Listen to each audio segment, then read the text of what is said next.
রক্তে রাঙানো ২১-এর প্রভাতে আবারও নতশির জাতি। ভাষার জন্য আত্মস্বর্গের সেই অমর ইতিহাসকে স্মরণ করে আজকের এই আয়োজন।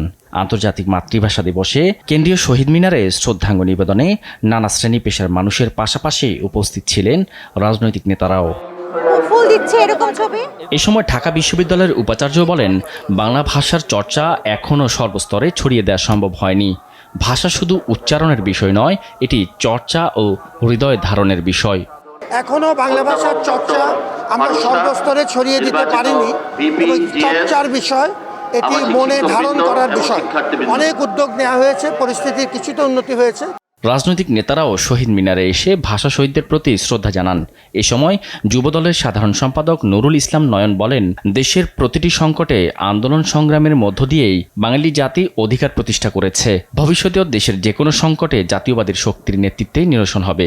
গোটা জাতিকে নেতৃত্ব দেওয়ার জন্য কেউ না কেউ আসলে নেতৃত্বের ভূমিকায় অবতীর্ণ হয়। ভবিষ্যতেও যদি কখনো এদেশের কোনো রকমের সংকট তৈরি হয়, আবার আমার মনে হয় জাতীয়তাবাদী শক্তির নেতৃত্বেই এই সকল সংকট ভবিষ্যতেও নিরসন হবে ইনশাআল্লাহ। দলটির ঢাকা মহানগর দক্ষিণের সভাপতি বলেন, জনগণের প্রত্যাশা বুকে ধারণ করে তারেক রহমানের নেতৃত্বে একটি সুন্দর বাংলাদেশ গড়ার প্রত্যয় তাদের। দক্ষিণ বিএনপির সাধারণ সম্পাদক বলেন, দীর্ঘ আন্দোলন সংগ্রামের পর গণতন্ত্র পুনঃপ্রতিষ্ঠিত হয়েছে এবং ন্যায়ভিত্তিক সমাজ ব্যবস্থা গঠনে তারা কাজ করবেন। নতুন বাংলাদেশ, আমাদের নতুন সরকার, জনগণের যে প্রত্যাশা আমাদের উপর, ইনশাল্লাহ আমরা জনগণের এই প্রত্যাশাকে বুকে ধারণ করে আগামী দিনে তারেক রহমানের নেতৃত্বে একটি সুন্দর বাংলাদেশ এদেশের মানুষকে উপহার দেব। তারেক রহমানের নেতৃত্বে একটি ন্যায়ভিত্তিক সমাজ ব্যবস্থা আমরা বাস্তবায়ন করার জন্য দিনরাত পরিশ্রম করব, যাতে দেশের মানুষের প্রত্যাশা পূরণ করতে পারি। বিএনপির চেয়ারম্যানের উপদেষ্টা ও বীর মুক্তিযোদ্ধা আব্দুল সালাম বলেন, ৭১ ও ৫২-র চেতনাকে ধারণ করে দলমত নির্বিশেষে দেশকে এগিয়ে নিতে হবে, এটাই ২১-এর অঙ্গীকার।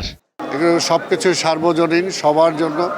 তা আমরা বিশ্বাস করি যে মুক্ত মন নিয়ে মুক্ত পরিবেশে আজকে যেমনি ২১ ফেব্রুয়ারি পালন হচ্ছে, ঠিক তেমনিভাবে জাতিভাবে আমরা ঐক্যবদ্ধভাবে ফ্যাসিবাদ বিরোধী যে আন্দোলন করেছি, সেই শক্তি নিয়ে এই দেশকে গড়ার লক্ষ্যে আমরা সবাই এগিয়ে যাব।